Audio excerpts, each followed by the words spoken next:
You see what happens when you align yourself with the world, brothers and sisters.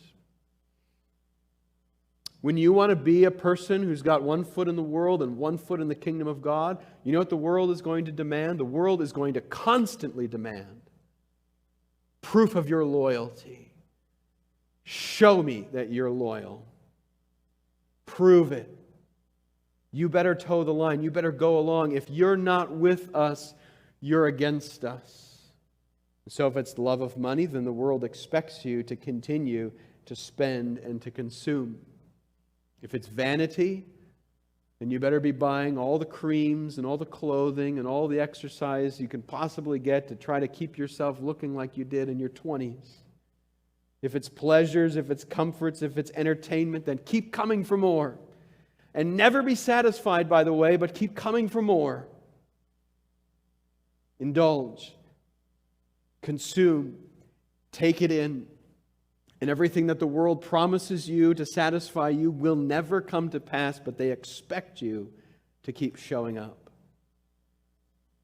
If it's the pride of life, then keep climbing and keep achieving and keep succeeding. Achish comes to David in these verses and he says, understand. In verse 1, understand now. You know, don't you, David? And when we made this agreement, when we made this bargain, you became my servant, and I get to tell you what you're going to do. That's the bargain you make when you give your loyalty to the world. When you align yourself, the world comes to you every day and says, you understand, don't you, the bargain that we made? The world promises you all of this, and you need to perform. And that's what Achish says to David. You're under my thumb. You're under my watch. You and your men, this is the terms of the agreement. You're going to fight with me.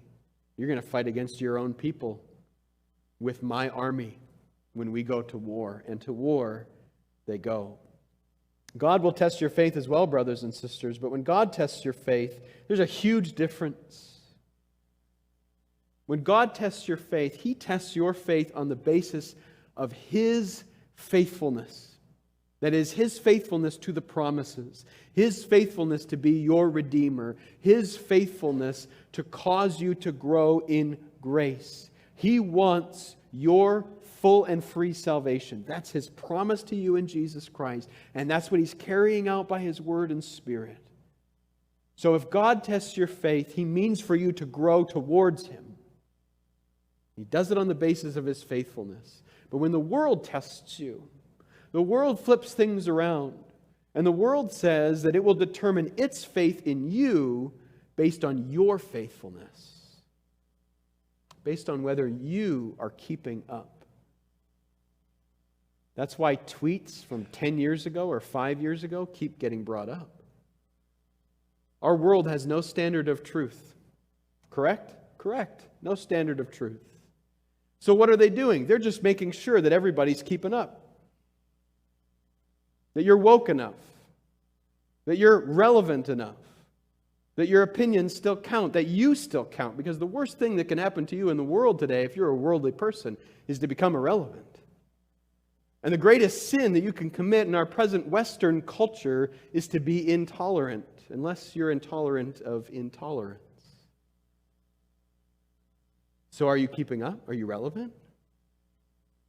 Do you still hold that view that you held 5 years ago? Now, the smart and savvy ones, of course, have come out and said, well, my views have evolved since then. The enlightened ones.